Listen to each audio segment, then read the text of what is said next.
This is Grace Notes. I'm Alan Button, and pleased to have as my guest today, Bob Levin. Bob is one who's got a special story, an unusual story. And Bob came to our attention, among other reasons, because he spent Christmas in 1944 as a prisoner of war in Szubin, Poland. Bob, welcome. It's a pleasure to be with you here and to meet you. Before we go further, Bob, I want to get into your background, but let me just have you, if you would, identify your family members. Okay, my sweet wife's name was Colleen Levin, and we were fortunate to have two children, a boy and a girl. My boy's name was Robert Jr., and my daughter's name was Linda Kay. They're two wonderful children that have treated me and my wife very, very well, and I think we treated them pretty well. How long have you been married, Bob? I've been married 73 years this October. Well, let's take those 73 years and go back to how you got started. From Brooklyn, New York, originally? That's correct. I was born in Brooklyn, but didn't live there too long. When my parents moved to Long Island, Lawrence, Long Island. Some of you might know it. It's close to New York City, but it's still on the island. I went to Lawrence High School. After high school, I went to college. My father was a textile importer, and I was interested in textiles, and I went to North Carolina State College in Raleigh and took textile engineering. You graduated from high school in 1939? That's correct, 1939. Graduated from college in 1943. I think you told me before we turned the mic on that it was in February that you graduated? That's correct. Because I got 3 6-month deferments from the Army, so I was able to keep on going and graduated a little early, so I graduated in February of 43. And the Army called shortly thereafter. Tell us about it. They shipped me down to Macon, Georgia, where I took basic training. So I ended up at Camp Meade in Maryland. And when I reported to the captain of where I was, he said, "I'm so glad to see you." He loaded me on a Jeep, brought me down to the medics, and the next thing I knew, I was being stuck all over to get shots. So when I came back, it was about the time they told us to load up, and they marched us down to a train station where we boarded a train that brought us down to a port, I don't know, fairly close to Meade, and from there I was on a boat heading overseas. And you tell me it was not just any boat. No, it was a cruise ship. A very funny thing about that cruise ship, my father was a silk importer, and he used to go over to Japan and China to buy silks and bring them over to the United States and sell them. And this happened to be one of the ships that he had gone to from the U.S. to Japan or China. So I couldn't mention names, but I said it was one of the ships that you and Mom used to travel to Japan and China. And I'm guessing the conditions weren't quite the same, but you ended up 7 days on the ocean and made your way to North Africa. That's correct. We landed in Iran, and of course, most people of my age will remember Iran more because of Casablanca, a famous movie. Humphrey Bogart. So I stayed there about a week, and then they loaded us on box cars, which were, they used to be able to hold either 7 horses or maybe 15 men. Of course, there was no seats, just a nice floor to sit on. So we rode this box car from Casablanca up to Oran.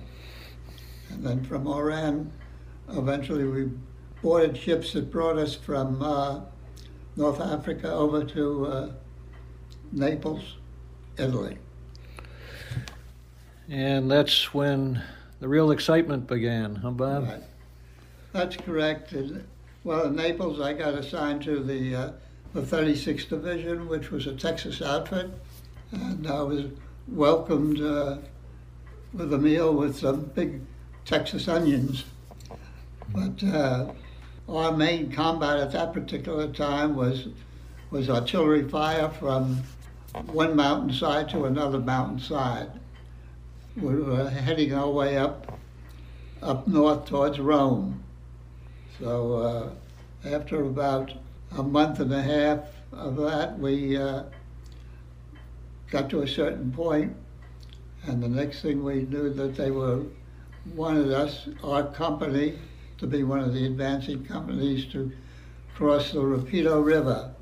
That was in front of Monte Cassino, a famous casino mountain, and that had a river running around it called the Rapido River, which was moving quite swiftly because it was winter time, and back in those years I was there, it really wasn't sunny Italy, it was cold and snowy Italy. And at that point, the territory of Italy in which you were located was controlled by the Germans? Yes, that was controlled by the Germans. When you talk about they were up on the mountain and we were down below. Eventually they wanted us to, with one of the 36th Division, to move past the mountain and head up towards Rome. And of course, one night they sent a company out, but they couldn't cross the river on boats. So the next evening, they got our company to move out, and it's nighttime, and we marched down to the river, and the engineers had erected a pontoon bridge across the river. So our company marched across it, and I think I wasn't quite the last one across it, but there was maybe a few behind us. We had a heck of an artillery barrage from the Germans, and of course it knocked out the bridge, but our company was across, and we advanced to where they wanted us to. We dug foxholes and set up a perimeter, but there was just a little under 100 of us across the river there, and so we were waiting for reinforcements to come on over, and the next day the Germans started to attack us. We tried to fight back, and we were successful in holding our position. The next night we were hoping some more Americans would cross the river, but nobody did come across.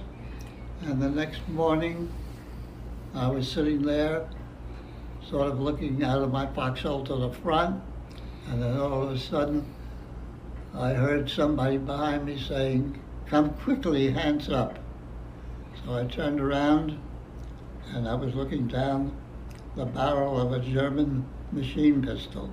So what do? You put your hands up and come quickly and hope and pray that he doesn't pull the trigger.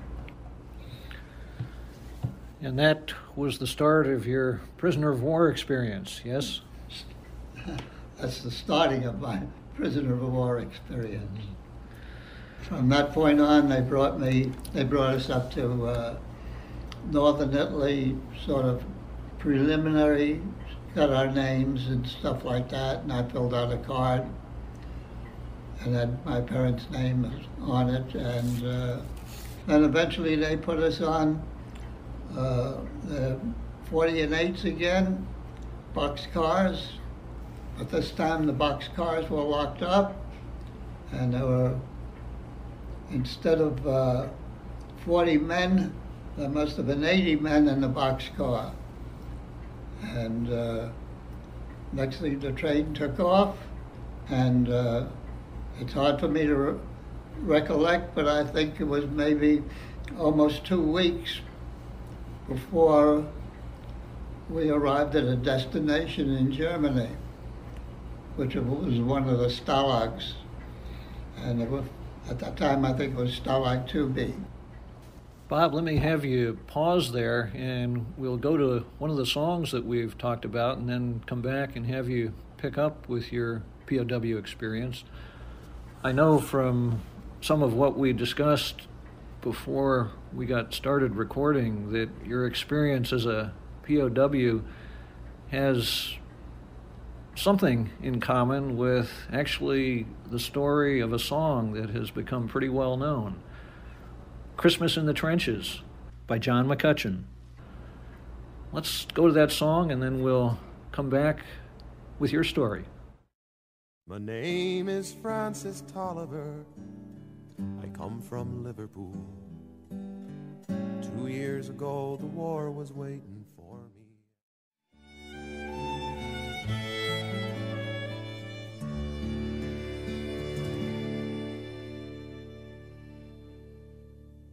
That was Christmas in the Trenches by John McCutchen. If you're just joining us, our guest today is Bob Levin. Bob was a prisoner of war in Szubin, Poland on Christmas Day in 1944. And Bob, if you would, let's pick back up with how it is you ended up in Poland. You were telling us about your train ride.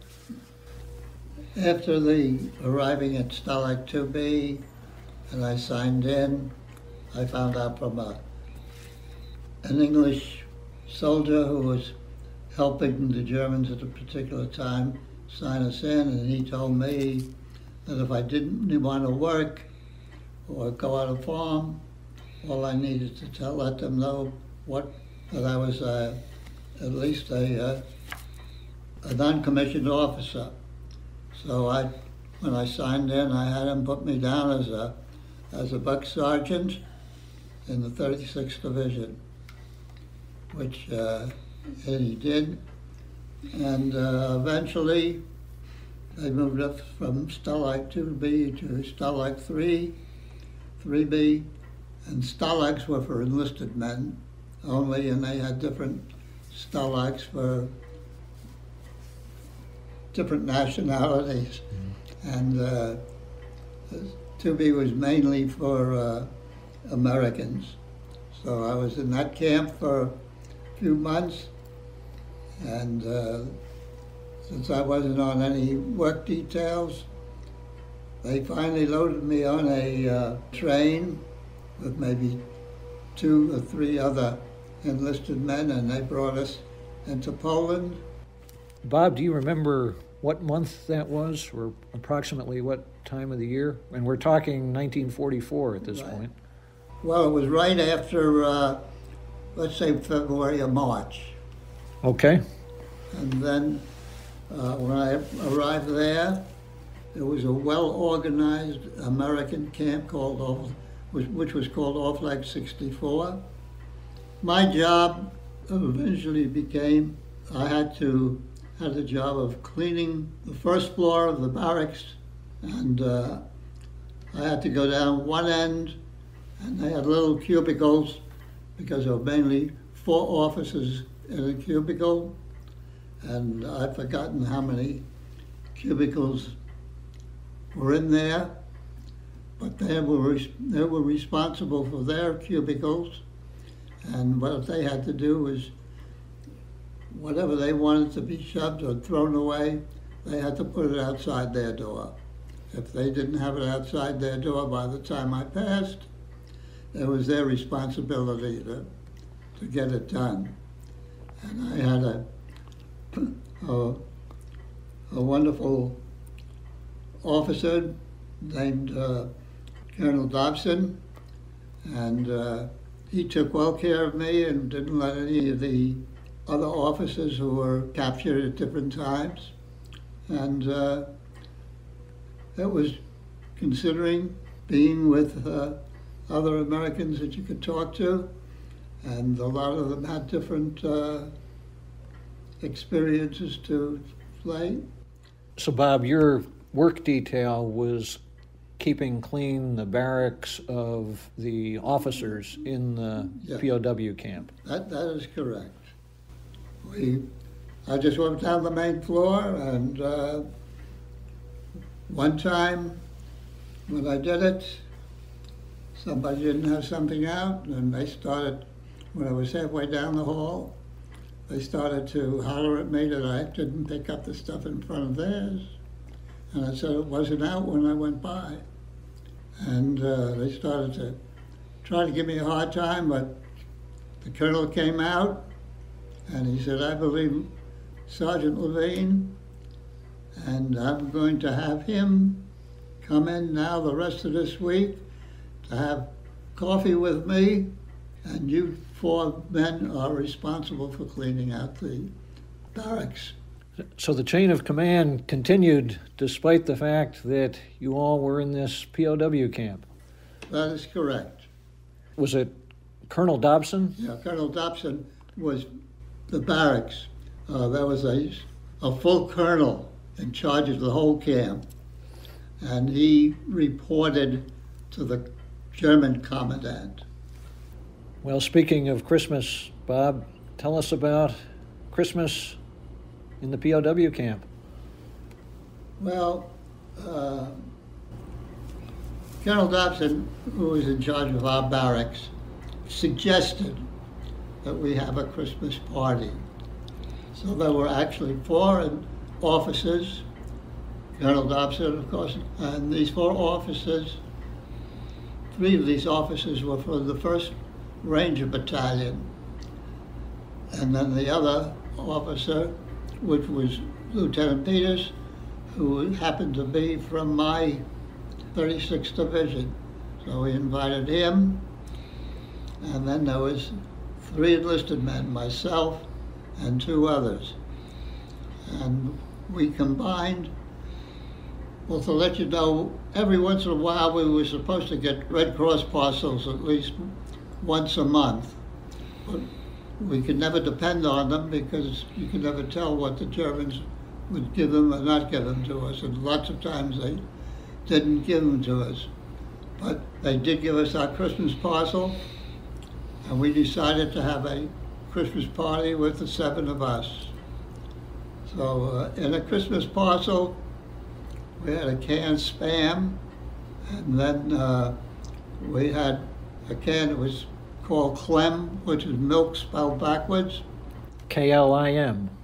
And then from that, we had D-bars and potatoes that we were in a thing that we had to add water to it to make them edible. So each one of us had a little job to do to try to prepare things. My job at the time was to see if I could make a pie. So I took the D-bar. What does D-bar mean? It's a chocolate bar that supposedly has energy. We were always given out in the field this chocolate bar to have to give us nourishment and vitamins and things that we were supposed to take. And you used the D-bars to make a pie. Yeah, I broke it all up and made it small, and then we had I've forgotten the name of the crackers, but something like a graham cracker.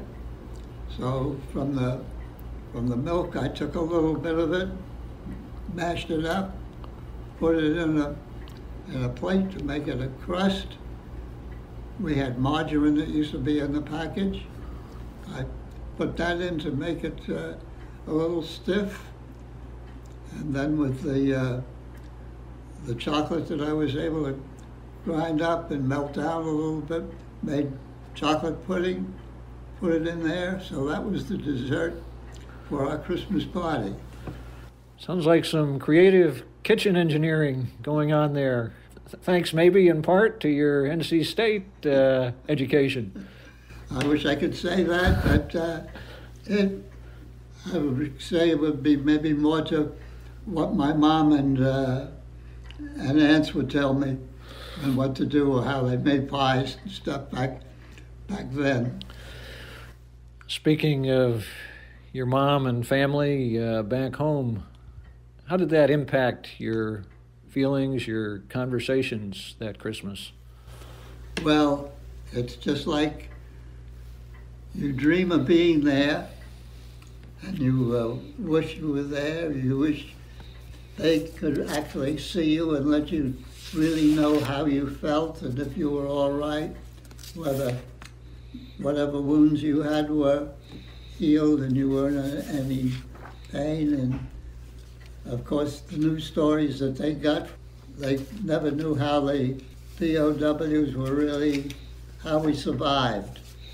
And as a POW, let me tell you, we were, in the camp I was in, we were never beaten or manhandled, but we were not fed. And the only basic things we would get, what we used to call ersatz coffee, which was really made out of some kind of bean that didn't taste anything like coffee. And they gave us stale bread and jam for breakfast. For lunch, it was mainly potatoes and soup. And for supper, it was more of the same, potatoes and soup, even though they said there was meat in there. But we very rarely ever got meat. And we used to scrounge around to see if we could find anything. And of course, the camps were pretty well clean because all of the men who were there were scrounging around looking for stuff. And please, you never know what it is to be hungry until you've been hungry. And please don't look down when you see people going through garbage cans looking for something, because you don't know what the situation is, and maybe we should ask them if we could do something for them. How much weight did you lose, Bob? Well, I was maybe about 145 to 150, and I was down to under 100. So you lost about a third of your weight. That's correct. But we did our best to stay in shape. Well, Bob, speaking of feelings for home and Christmas, you've selected a song that fits right in here. It was recorded in 1943 by Bing Crosby. Did you know the song at the time? I'll Be Home for Christmas? Yes. Yes, I really wish that. But you know, now when I think about it, and at that time, it wasn't too far after that Christmas party that I was a free man. And I was asked, we were at this off like 64. I was brought to this help organize a POW camp called 64Z. And it was a camp that held Italian generals and Italian admirals that the Germans were afraid were going to turn their ships and divisions over to the U.S. Army, and they didn't trust these generals and admirals and put them in a POW camp. And that was the camp that we were sent to organize.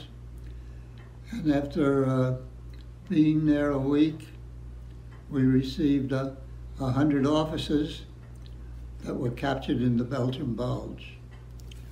This was after your time in Poland. Off like 64Z was in Poland. It was about 100 kilometers, I think, north of the original camp off like 64. I see. Let's pick up with that in just a minute. Let's hear the song well known now for decades by Bing Crosby, I'll Be Home for Christmas.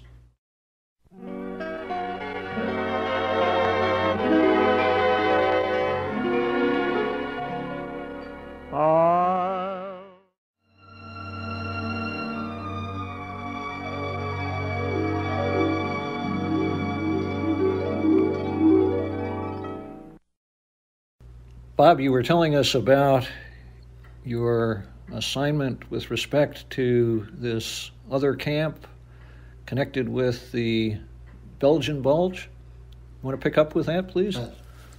99 officers from the Belgium Bulge. They were all from one division that were captured at the Belgium Bulge and were put in the barracks there. We met them, and then less than a week later,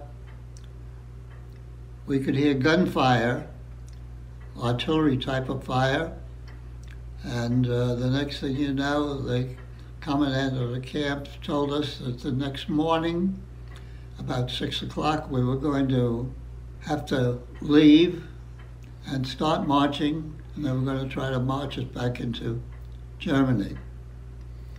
So we got organized, and let me tell you that the temperature was well below freezing. When you walked in the snow, you could just feel it crunch. This was in the winter of 1945? Right.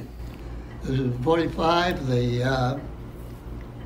Being on that, we marched for 7 days, and we marched to an area where we covered about 150 kilometers, and we ended up in an area that was called Mccutchen, Germany, but it really was part of Poland.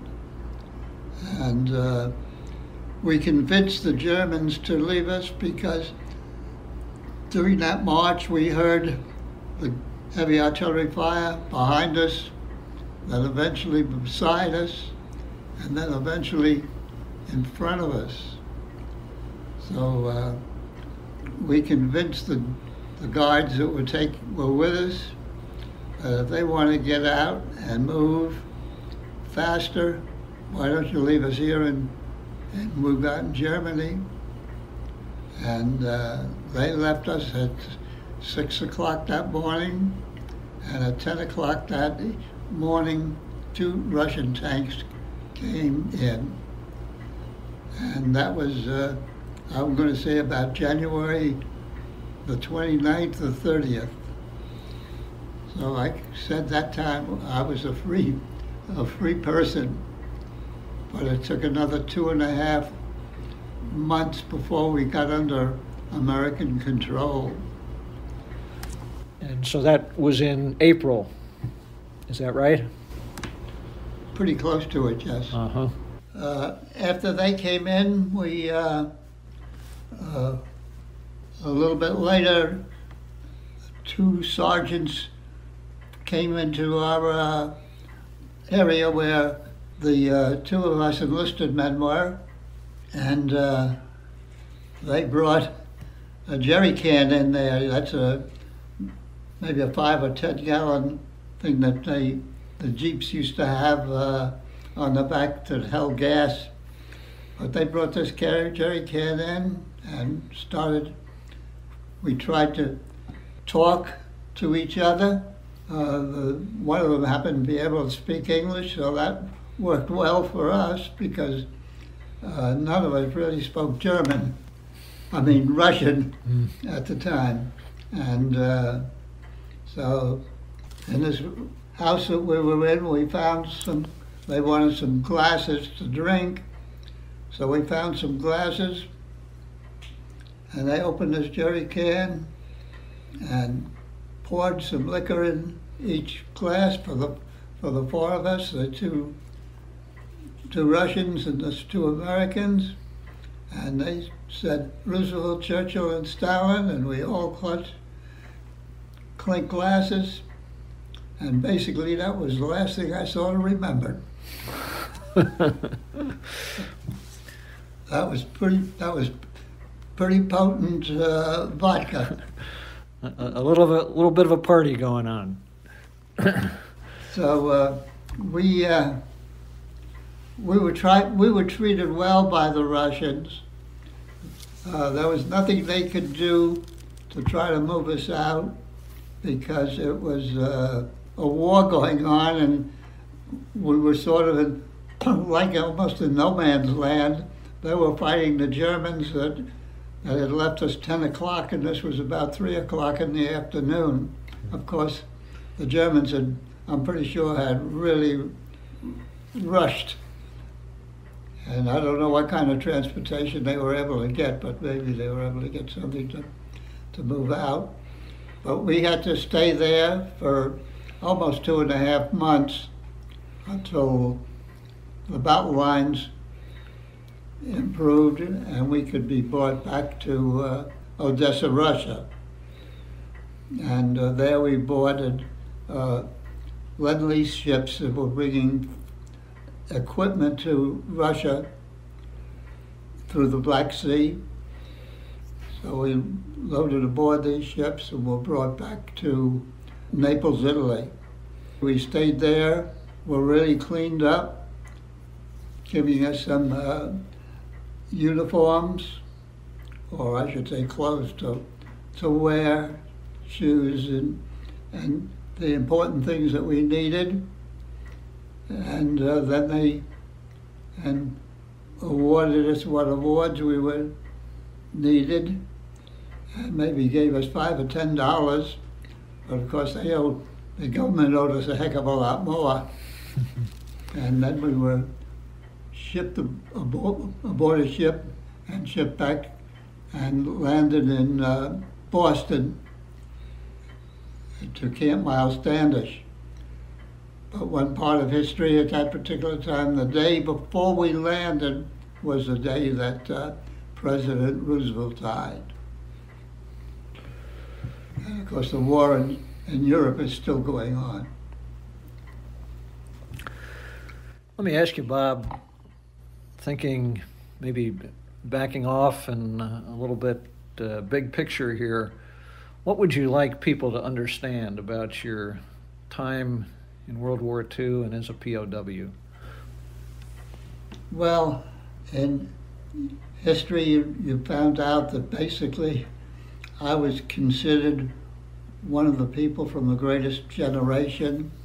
And as you know, just yesterday, or a couple of days ago, Dole, Senator Bob Dole, had passed away.